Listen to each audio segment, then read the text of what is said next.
Amém, amém. Irmãos, vamos ler a palavra do Senhor em Isaías 61, a partir do verso 1. Lemos assim: O Espírito do Senhor Deus está sobre mim, porque o Senhor me ungiu para pregar boas novas aos quebrantados. Enviou-me a curar os quebrantados de coração, a proclamar libertação aos cativos e a pôr em liberdade os algemados, a apregoar o ano aceitável do Senhor e o dia da vingança do nosso Deus, a consolar todos os que choram e a pôr sobre os que em Sião estão de luto uma coroa em vez de cinzas, óleo de alegria em vez de pranto, veste de louvor em vez de espírito angustiado, a fim de que se chamem carvalhos de justiça, plantados pelo Senhor para a sua glória. Amém, meus irmãos? Essa é uma profecia do profeta Isaías. E ela foi proferida mais ou menos uns 700 anos antes de Cristo. E quando Jesus veio à terra, um certo dia ele entrou numa sinagoga, ele pediu o rolo do livro de Isaías, abriu e leu exatamente essa passagem. E ele disse assim: hoje se cumpriu essa profecia. Esse texto escrito tantos séculos antes de Jesus, era uma descrição exata daquilo que Jesus viria ao mundo para fazer. E é importante a gente olhar para isso, meus irmãos, para entender a amplitude do que Deus faz nas nossas vidas através de Jesus. Nós que somos evangelistas, nós damos uma ênfase muito grande ao aspecto de salvação da alma da pessoa. Aquela pessoa que está condenada ao inferno, e de repente ela tem um encontro com Jesus, ela nasce de novo, e aquela acusação que existia sobre ela não há mais, porque Jesus pagou por isso. E glória a Deus. Mas muitas vezes a gente para simplesmente nesse ponto e esquece de que o ministério de Jesus foi muito mais completo, não diminuindo a obra da salvação em si, mas é algo muito maior do que aquilo que às vezes a gente olha. Quando a gente olha para esse texto, e hoje a gente vai parar um pouquinho em alguns detalhes nele, a gente percebe que Jesus ele veio ao mundo no poder do Espírito Santo para fazer uma obra de restauração na vida do ser humano. A gente vê aqui uma série de figuras em vários trechos dessa passagem, que descreve uma pessoa que está na pior, num sentido emocional, no seu coração, de luto, angustiada, aprisionada. E vem mostrar para a gente que a vontade de Deus é libertar essas pessoas, é curar essas pessoas, é tirar ela das cinzas que ela jogou na cabeça e colocar uma coroa, para que ela seja chamada carvalho de justiça, para a glória do Senhor. Irmãos, esse texto é muito importante para a gente. Aliás, essa mensagem, presente em vários textos da Bíblia, é importante demais para a gente por dois motivos. Primeiro, tem muita gente sofrendo no mundo. E você que está aqui nessa noite, que se encontra num estado de angústia profundo, adoecido nas suas emoções, com depressão, diagnosticado ou não, eu quero que você entenda que Deus não quer você com depressão. Deus não quer ninguém com a sua vida amarrada, paralisada por conta de uma enfermidade no seu coração. A primeira coisa é essa que a igreja precisa entender. Nós precisamos levar essa mensagem que Jesus, Ele transforma, meus irmãos. É possível sim, por meio da fé, ver a gente se levantando desses estados. E o segundo motivo, meus irmãos, eu quero falar agora para você que está bem, para você que entende, está tudo bem comigo, pastor, não estou com depressão, tem nem sombra disso. Eu preciso dizer que as coisas elas vão ficar difíceis, que você vai enfrentar momentos na sua vida de luto, de dor. Pessoas que você ama vão morrer antes de você. Credo, pastor, está rogando praga? Não, estou contando como é que a vida funciona. É assim. Você que tem seus pais vivos, a tendência, meus irmãos, é que em algum momento eles não estejam mais. Pode ser que você vá antes, pode ser que não. Alguns pais veem os seus filhos morrerem. A vida é assim. nós vamos enfrentar dificuldades. Você ainda vai se frustrar, você ainda vai se decepcionar, você vai ter aflições, porque no mundo nós temos aflições. E para nós que somos cristãos, a tendência, meus irmãos, é que seja mais difícil ainda, por quê? Entenda, pode ser mais fácil, mas em termos de sofrimento, a tendência é que as coisas vão ficar muito mais difíceis para a gente, como alguns dos nossos irmãos já estão vivendo em vários lugares do mundo. Jesus disse, profetizou sobre os últimos dias: nós seremos perseguidos, nós seremos assassinados, nós seremos odiados de todas as nações. Independente da linha de crença que você tenha, na diversidade que a gente tem no mundo evangélico, entenda que Jesus disse que chegou um momento, que chegará um momento, em que nós seremos odiados de todas as nações. E será que você tem tido estrutura para isso? Será que você está preparado para enfrentar níveis de dor, de ver de repente a sua família ser assassinada simplesmente porque segue a Jesus? Eu te digo, ninguém está preparado para isso. Mas existe um recurso espiritual que é maior do que qualquer outra coisa, meus irmãos. É importante a gente frisar isso, porque muita gente tem se fechado para a possibilidade de ser curado. Olha que coisa estranha. A gente ora, mas às vezes ora sem acreditar por completo no que Deus pode fazer. Por quê? Eu fiz um vídeo de divulgação para esse culto, que eu cito umas frases idiotas que algumas pessoas dizem, que viram e falam assim: mas depressão é falta de Deus, isso é coisa de gente sem fé. Bobagem das bobagens. Porque a Bíblia mostra para a gente vários personagens bíblicos, homens de Deus, que estavam com depressão. Não fala lá, né? O CID da doença, né? Não usa a palavra depressão. Está aqui o atestado médico de Jonas, de Elias. Tem nada disso, porque isso é uma expressão mais moderna. Mas todos os sintomas que a gente vê num quadro depressivo, a gente encontra em homens totalmente usados pelo Senhor, com grande poder. Então, meus irmãos, é fato, depressão não é falta de Deus, não é falta de fé. Mas tem pessoas que vão para o outro extremo, e é esse que é o problema, de achar que a única solução que tem é se entupir de medicamento, ou depender de terapia. Irmãos, nós somos a favor de tudo quanto é processo terapêutico, de medicação receitada por gente que sabe o que está fazendo. Eu sou o primeiro nessa igreja a encaminhar a gente para tratamento. Alguns deles, meus irmãos, vêm diretamente de Deus, eu tenho convicção disso. Mas a gente não pode se limitar a entender que a única forma que Deus vai agir para tratar a gente é por meio desses processos. Eu quero mostrar para vocês que existe algo muito simples e que tem a ver com o seu relacionamento com o Espírito Santo de Deus. Deus quer tratar você. E o texto dessa noite, basicamente, é para fortalecer sua fé, para que você creia nisso, para que você creia por completo, para que você não cure, não ore por cura, né? Mais ou menos assim, com a fé balançada. Eu tenho aprendido, meus irmãos, que Deus não responde à necessidade, Ele responde à fé. E tem pessoas que falam assim: mas eu estou doente há tanto tempo e Deus não fez nada. Irmãos, a Bíblia está cheia de histórias desse tipo, de pessoas que estavam doentes há muito tempo, como aquela mulher do fluxo de sangue, e um dia, a fé delas foi despertada ao ponto dela tocar na orla da veste de Jesus e receber cura. E deixa eu te falar, a fé ela vem pelo e o ouvir, e é por isso que a gente vai ler a palavra de Deus, e é por isso que nós estamos lendo. A primeira coisa que o texto vai dizer para a gente é: o Espírito do Senhor está sobre mim, e Ele me ungiu para.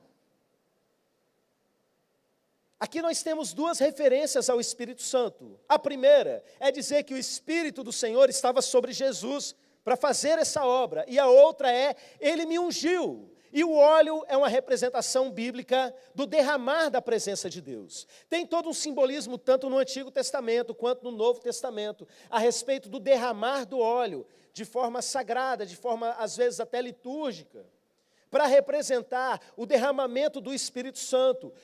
O Espírito do Senhor está sobre ele e o ungiu para, e fala uma porção de coisa. Então, de cara, essa é a primeira mensagem. O Espírito Santo, dentre tantas coisas que Ele faz nas nossas vidas, a Bíblia dá uma ênfase em uma parte do ministério do Espírito Santo, que tem a ver com ministrar ao nosso interior.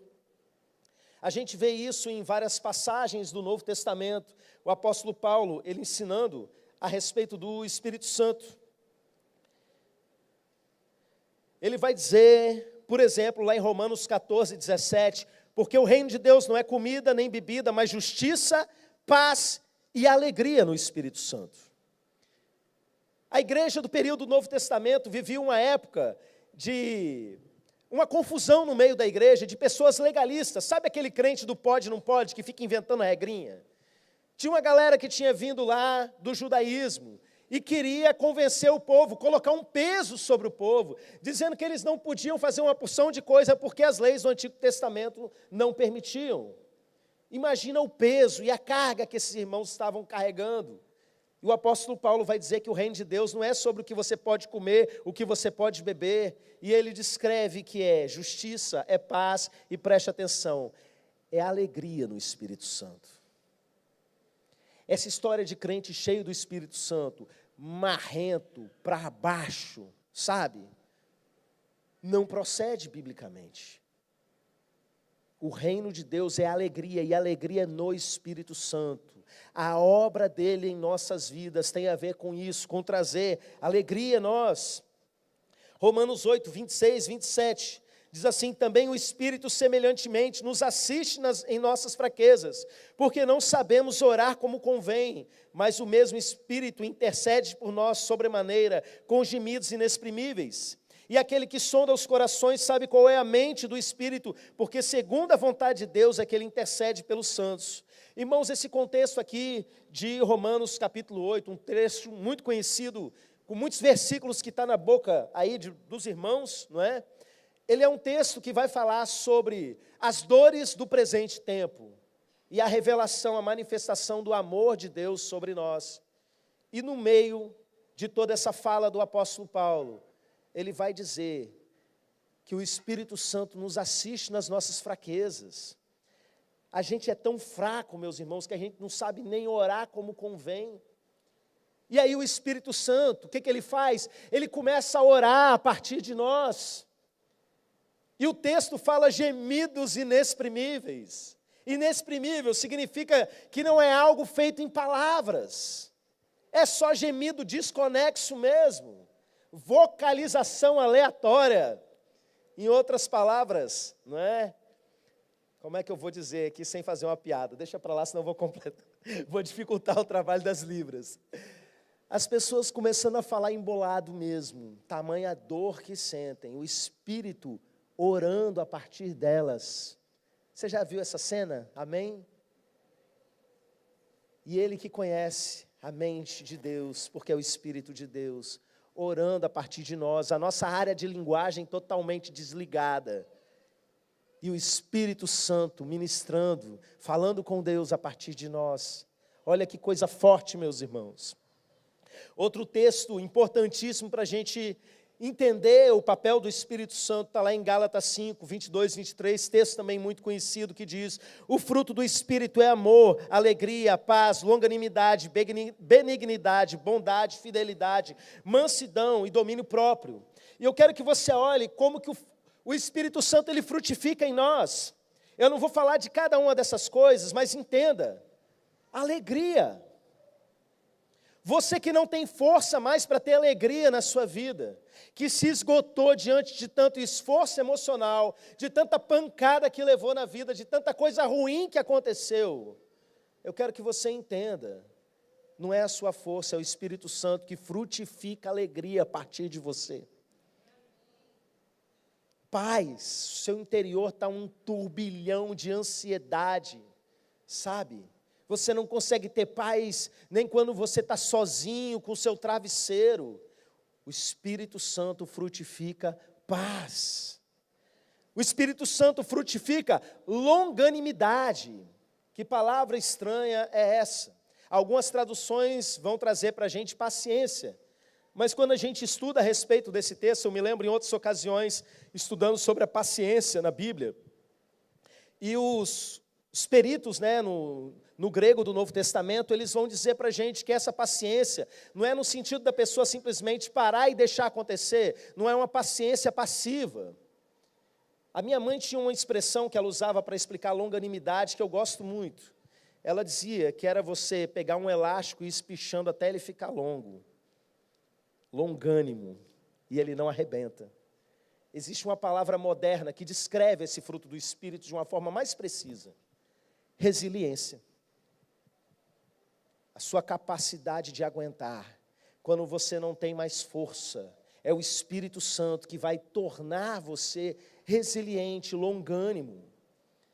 E aí outra coisa que é importante para a gente, dentro desse fruto do Espírito, é uma coisa chamada domínio próprio. Quem estava aqui na última quarta-feira? A irmã Rebeca estava aqui ministrando para a gente a respeito das nossas emoções, de como Deus nos fez, e que cada emoção, até a tristeza, tem a sua função, mas que às vezes as coisas saem do controle, e a depressão, meus irmãos, nada mais é da nossa incapacidade, que é a nossa incapacidade de controlar as nossas emoções. As nossas emoções saíram do controle. E olha, a força não vem da gente. Na vida do servo de Deus, o domínio próprio não vem de uma força de vontade que você tem, sabe? De uma vontade de que agora eu vou acertar, eu vou conseguir me controlar, não. O Espírito Santo é que nos dá essa força, é Ele que frutifica a partir de nós. Então, meus irmãos, são várias passagens que vão falar sobre esse papel do Espírito Santo, mas eu queria agora voltar para o nosso texto inicial, que é esse de Isaías. O Espírito do Senhor está sobre mim, porque o Senhor me ungiu para o quê? Pregar boas novas aos quebrantados. Você está precisando de boa notícia? Você está precisando de boas novas? Tem dia, meus irmãos, que eu estou tão cansado, estou um bagaço tão grande, tanto problema. Porque, assim, problema de tudo quanto é família da igreja, né? Acaba a gente absorvendo muita coisa. A gente vai, socorre um, ajuda outro, atende outro, né? E o tempo todo a gente precisa pedir socorro para Deus para poder não adoecer. E, meus irmãos, às vezes eu viro para Deus e falo, Senhor, me dá uma boa notícia essa semana. E Ele dá, meus irmãos. Inclusive, amanhã tem uma. Vamos finalmente instalar as nossas placas solares. Não é? Amanhã eles começam a trabalhar aqui no nosso telhado. Glória a Deus. É claro, isso aqui não está falando de qualquer boa notícia. O contexto do ministério de Jesus é sobre o Evangelho. Mas eu quero que você entenda algo a respeito das pessoas que estão perdidas. A nossa geração enfrenta um alto índice de suicídios. E várias culturas do mundo estão piores ainda do que isso. A gente falava isso hoje pela manhã lá na nossa roda de leitura, como que alguns países do mundo extremamente desenvolvidos, o índice de suicídio é altíssimo. Sabe por quê? Porque as pessoas não têm mais razão para viver. As pessoas, elas não têm mais vontade. Elas acham que a dor está tão grande que elas não vão conseguir suportar. E é um monte de mentira que o reino das trevas vai plantando dentro do coração das pessoas para que elas pensem que não tem mais esperança. E uma pessoa sem esperança, uma pessoa que não tem rumo, uma pessoa que não sabe para onde vai, meus irmãos, Satanás convence ela com muito mais facilidade a tirar a própria vida. Os demônios estão ali se preparando para isso. Mas o Espírito do Senhor está sobre mim. Ele me ungiu para pregar boas novas, trazer boas notícias. Eu quero dizer para você que tem jeito, que não tem tempestade nesse mundo que vai durar para sempre, que a dor, independente de qual ela seja, vai passar, porque esse é o trabalho do Espírito Santo dentro de você. E depois de falar a respeito disso, depois de dizer que Ele vem para pregar boas novas aos quebrantados, diz o seguinte a respeito de Cristo, no poder do Espírito: enviou-me a curar os quebrantados de coração. É engraçado que a palavra quebrantado vem 2 vezes, e agora vem relacionada à palavra coração, para ficar evidente que está falando das nossas emoções. Coração, não está falando do seu músculo aí dentro do peito, do seu miocárdio, está falando do seu mundo interior, das suas emoções, você que está quebrado por dentro. Ele vem não só para trazer uma boa notícia para você, ele vem, meus irmãos, para te curar, para curar aqueles que estão quebrados. Creia nisso e creia por completo. Ele não está falando, eu venho para trazer uma melhora, eu venho para começar aqui alguma coisa na sua vida. Não, ele está falando, eu venho para curar. É isso que ele quer fazer. E proclamar libertação aos cativos e por liberdade os algemados. Irmãos, isso aqui não está falando simplesmente do povo que estava lá preso na época de guerra com outros povos, não, porque Jesus aplicou isso ao ministério dele. E várias vezes a gente vê pessoas sofrendo e ele se referindo ao sofrimento delas como cativeiro mesmo. Você que está prisioneiro da sua dor, você que não tem perspectiva, não tem resposta, está sem rumo, não sabe para onde ir. Olha que legal, ele veio trazer libertação para você. Proclamar libertação, falar para você, olha, você está livre, você que se sente algemado, preso na sua vida, a sua vida não vai para frente. Ele vem para proclamar essa liberdade. A apregoar o ano aceitável do Senhor e o dia da vingança do nosso Deus. Irmãos, como tem gente adoecida por injustiça da vida. Como pastor, eu encontrei pessoas, meus irmãos, que sofreram tanto na vida, que quando eu vi assim que não cabia mais lugar para aquela pessoa sofrer, aí vem uma doença. E eu fico assim, meu Deus, como é que pode? Parece que o ser humano veio para esse mundo só para sofrer. Tamanha dor, tamanho a luta. Mas olha, meus irmãos, a justiça de Deus. Você que tem sido injustiçado, talvez pelos seus parentes, talvez por pessoas ao seu redor. O reino de Deus, como a gente leu lá atrás, é justiça. Há um juiz vendo tudo isso, e vai chegar um dia chamado de juízo final, em que todo o mal dessa terra será julgado, meus irmãos. Isso precisa encher o seu coração de esperança. Quando você vê você sendo injustiçado, eu quero que você se lembre que Jesus também foi, que os apóstolos todos foram presos, foram maltratados, mas existe um juiz e o dia da justiça, o ano aceitável do Senhor, ele vai chegar. E olha só, e pôr sobre os que em Sião estão de luto uma coroa em vez de cinzas. Irmãos, as cinzas, aqui mais para frente vai falar a respeito do luto. Aqui mesmo, e pôr sobre os que em Sião estão de luto uma coroa em vez de cinzas. Uma das situações mais difíceis de você conseguir fazer algo por uma pessoa é quando essa pessoa está de luto.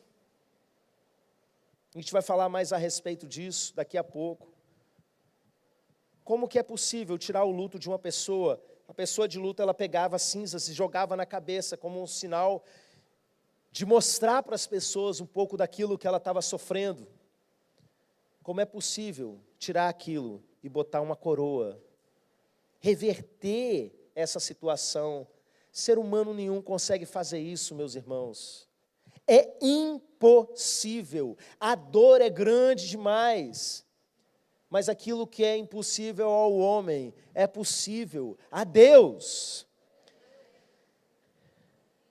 Óleo de alegria em vez de pranto. Pulei uma parte. A consolar todos os que choram. E essa parte é muito importante para a gente entender, que se relaciona com essa questão do luto. Jesus chamou o Espírito Santo de Consolador. Eu sei, existem outras possibilidades de tradução. É difícil traduzir essa palavra completamente para o português. Não vou nem falar ela para não complicar para eles, né?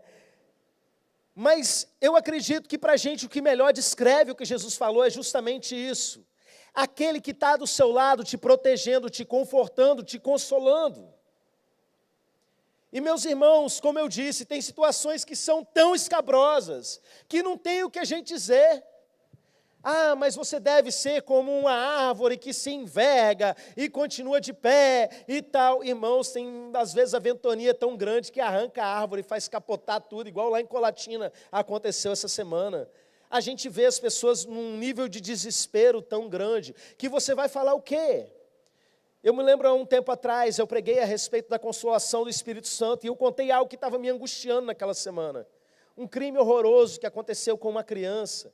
1 ano, os pais procurando, os avós procurando o Brasil inteiro, e a criança sendo torturada miseravelmente, horrorosamente, até por fim ser morta pela própria mãe. E aquilo me deu um desespero tão grande, eu fiquei pensando, se eu sou pastor dessa família, o que eu ia dizer? Se eu estou no velório dessa criança, o que eu ia dizer para esses avós, para esse pai, que amaram, que cuidaram? Crente gosta de chegar em velório e falar, né? Deus no controle, Deus sabe de todas as coisas.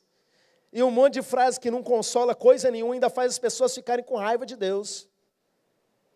Não estou falando que Deus não está no controle, não, meus irmãos. Mas que às vezes essa frase é usada para justificar a maldade das pessoas. Deus não está ali controlando o mal das pessoas, não. É uma teologia esquisita, que faz com que as pessoas fechem o coração com relação a Deus. Mas então, pastor, como é que vai fazer para consolar? Eu não sei. Eu só sei que o Espírito Santo é o Consolador. E Ele veio para consolar aqueles que estão chorando.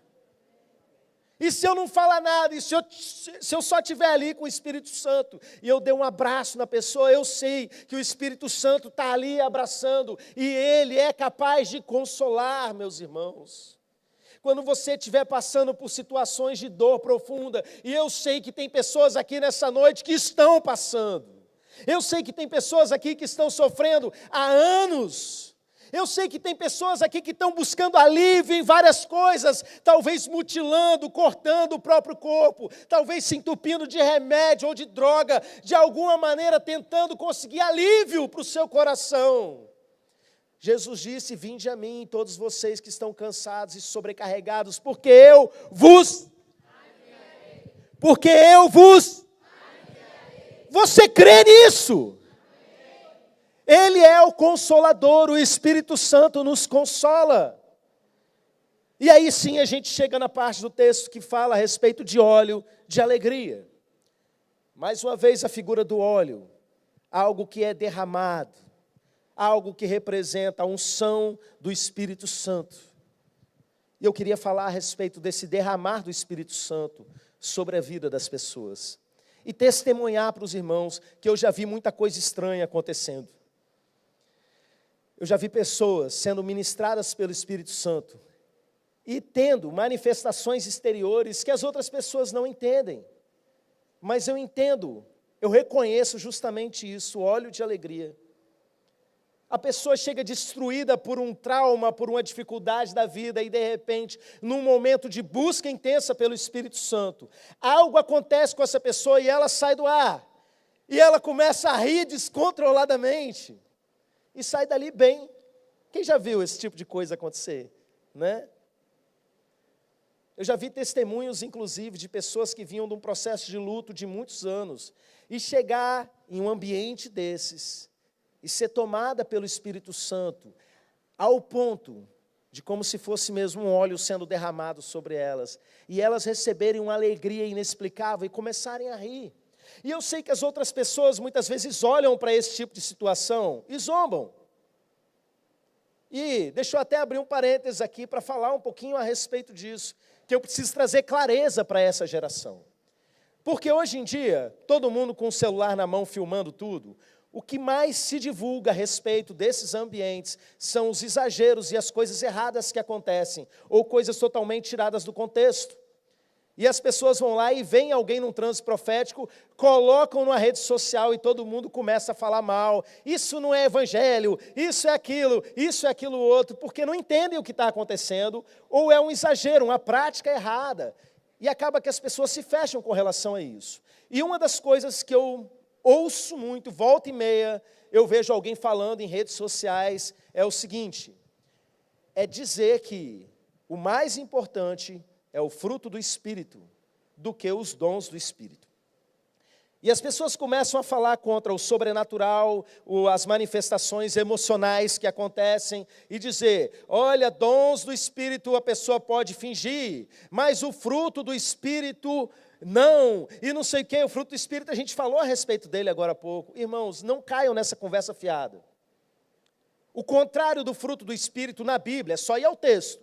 O contrário do fruto do Espírito, lá em Gálatas 5, não são os dons do Espírito, são as obras da carne. O Espírito Santo não está assim, esse pedaço aqui é mais importante que esse. Não, ele quer tratar você de uma maneira completa. E tudo isso é obra santa do Espírito. Então a gente precisa entender, meus irmãos, que Deus faz do jeito que Ele quer. E muitas vezes, para tratar nas nossas emoções, o caminho é mexer com as nossas emoções ao ponto da gente exteriorizar isso. Eu entendo você que fala mal, porque eu já fui assim. E eu falava que era exagero. Eu via alguém se estribuchando no chão dizendo que era o Espírito Santo. Eu falava que era fingimento. Eu falava que era exagero. Eu falava um monte de coisa. Eu falava que era psiquismo. Palavra bonita, né? Dá a impressão até que a gente é mais inteligente. Isso aí é um psiquismo. Eu falava todo tipo de coisa, meus irmãos. Até que um dia Deus me mostrou que no meio daquilo que eu chamava de maluquice, no meio daqueles malucos, acontecia um tanto de milagre, que do lado de cá que eu caminhava não acontecia. E eu comecei a ver que acontecia um tanto de cura, um tanto de libertação, num nível, e coisas reais, porque eu sempre fui muito cético, de olhar, foi cura, cadê o exame? É demônio? Deixa eu ver se é demônio mesmo. Essa era a minha vibe por muito tempo. E você sabe que eu vi que era mesmo. Tem meninice? Lógico que tem. Tem coisa que é emocionalismo? É evidente, nós somos seres emocionais. É normal que se tenha. Mas o que eu vi, meus irmãos, e eu tenho visto, é que é justamente nesses ambientes de derramar completo que muitas dessas curas vão acontecer.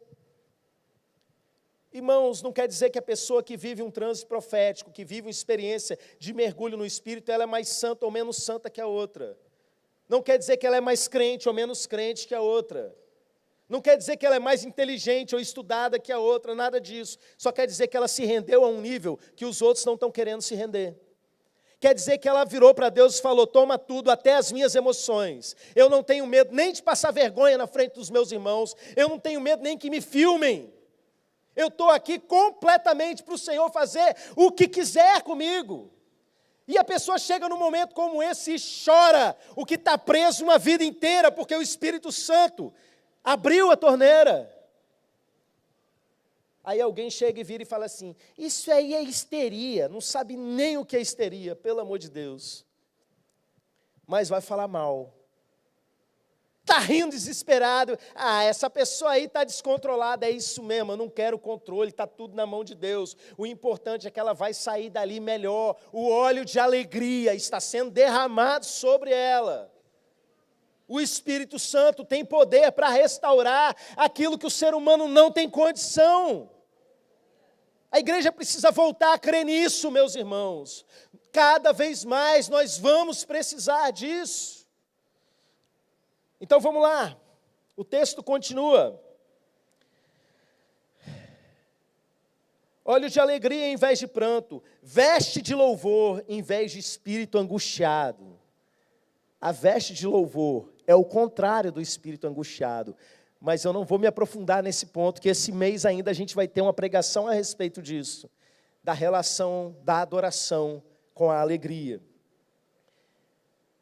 Agora presta atenção no último pedaço. A fim de que se chamem carvalhos de justiça, plantados pelo Senhor para a sua glória. Essa figura profética que é usada é muito rica, mas eu vou falar primeiro a respeito do plantado.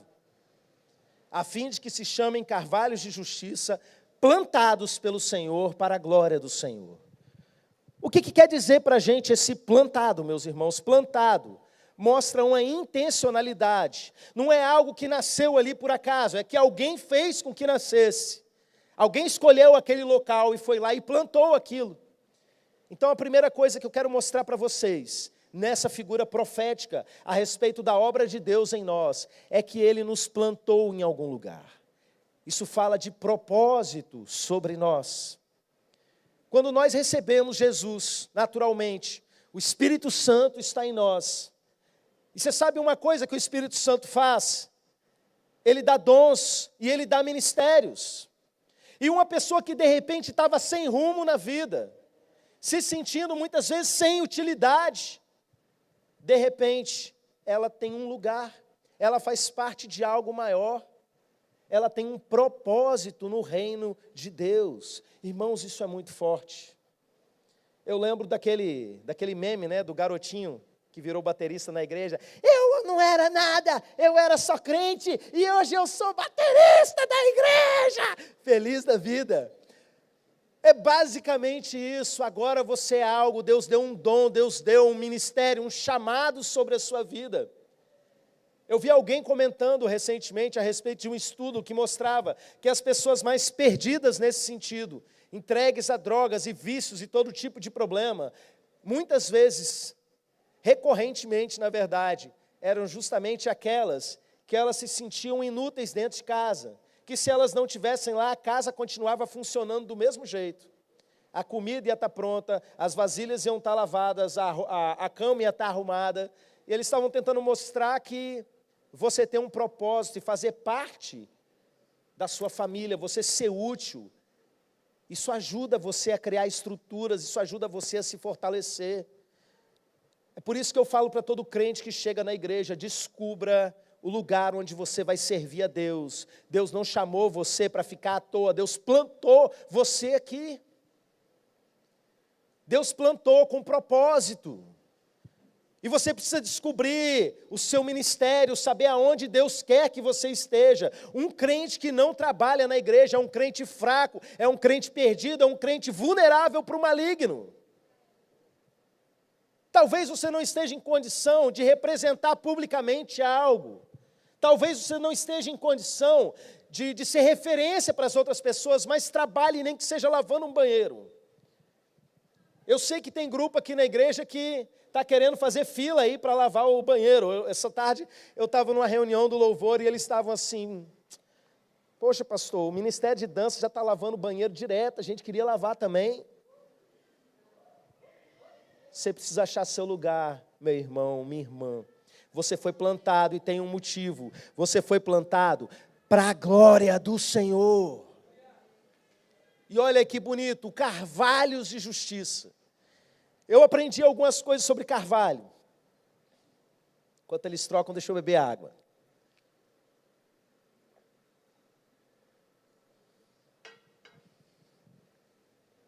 Eu não conheço carvalho. Eu conheço pé de limão, né? Se ele falasse, isso aí foi plantado para ser como um pé de jaca de justiça. Para mim, ia fazer sentido, né? Mas aí eu fui lá no Google para ver pelo menos como é que era um carvalho, digitei carvalho, aí apareceu lá. E é uma árvore, a parte que eu já sabia é que é uma madeira nobre. E como uma madeira nobre, é extremamente resistente.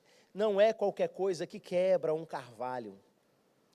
Mas eu descobri mais uma coisa a respeito do carvalho, que ele é adaptável. Ele resiste a vários tipos de ambientes diferentes. E o povo daquela cultura naturalmente entendia e conhecia isso quando vem essa profecia. A fim de que se chamem carvalho de justiça para a glória do Senhor. Deus não quer ver você quebrado no chão. Deus não quer ver você sofrendo em luto, chorando a vida inteira, preso na sua vida sem propósito, em depressão interminável. Deus te chama para ser um carvalho de justiça. E não só para ser reconhecido como, a fim de que se chamem carvalhos de justiça para a glória do Senhor. Algo que não quebra fácil, algo resistente, algo que se adapta fácil. Mudou o governo. Teve um monte de gente que caiu em depressão porque mudou o governo, meus irmãos. Misericórdia! E se fosse Nero na frente do governo do Brasil, mandando matar os cristãos? A gente precisa ser mais forte do que isso. Deixa o Espírito Santo assumir o controle. Como eu disse, a mensagem dessa noite é para que você creia nisso. Existem outras mensagens nesse texto que mostram a respeito de princípios bíblicos para você se libertar da depressão. A última está lá no canal do YouTube, né? A gente vai ter mais algumas esse mês ainda a respeito disso. Mas a de hoje é basicamente o seguinte: se entrega para o Espírito Santo, deixa Ele fazer a obra na sua vida, creia que Ele é poderoso. Não fica fazendo assim para o Espírito Santo: eu creio, mas tem que ser do meu jeito.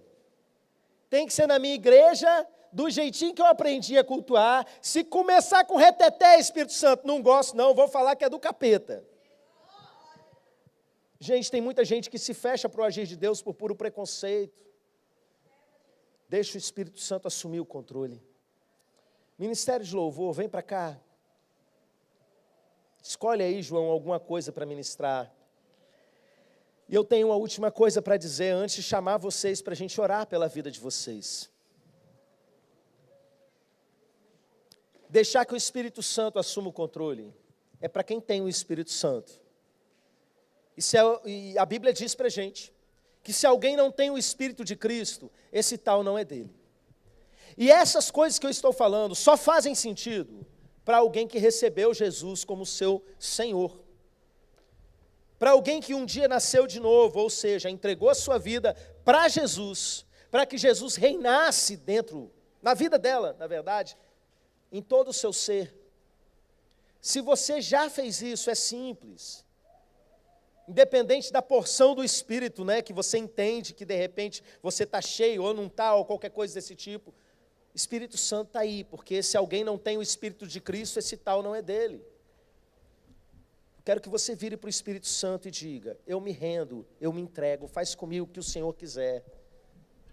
Me cura. O Senhor veio realmente para me restaurar, para curar os angustiados.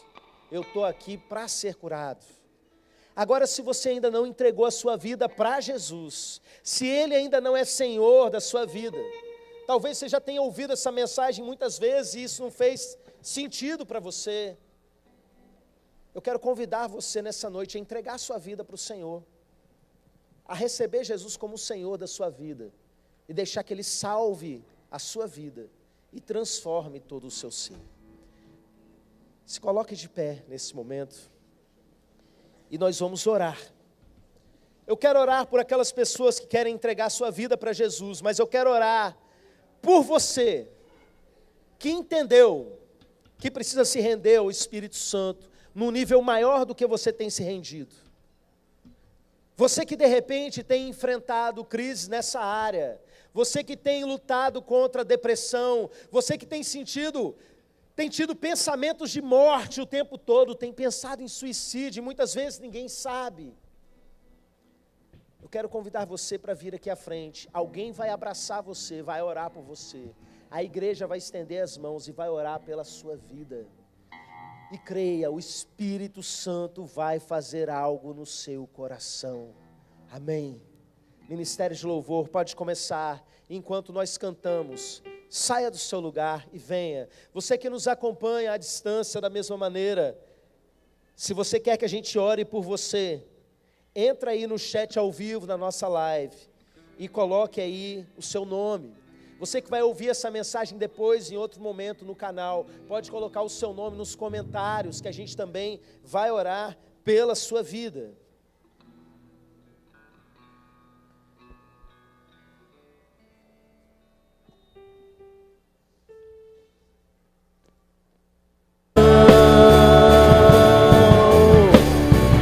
Quando o Senhor Jesus me tocou, livrou-me da escuridão.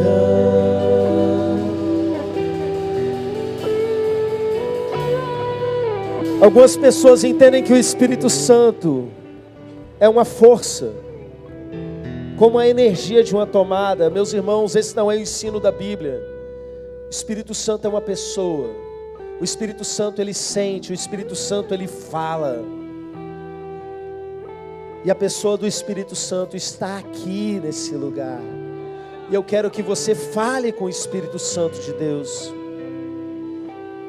Eu quero que você comece a falar para Ele, se render a Ele. Se você precisa de ajuda, ore junto comigo, fale assim: Espírito Santo.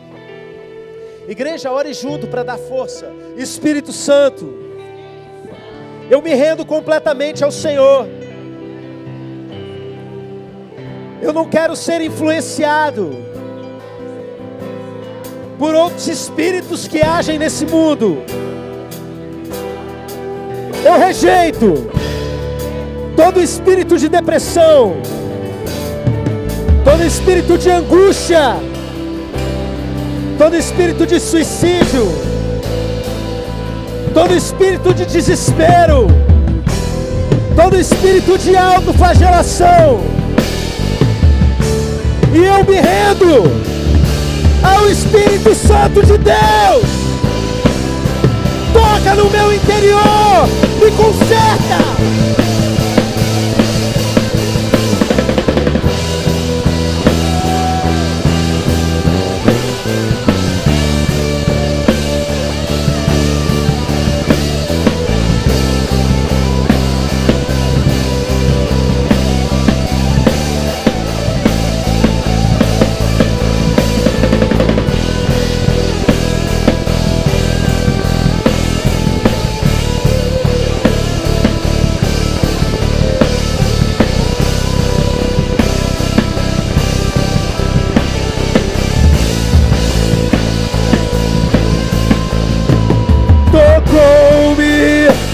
Jesus tocou-me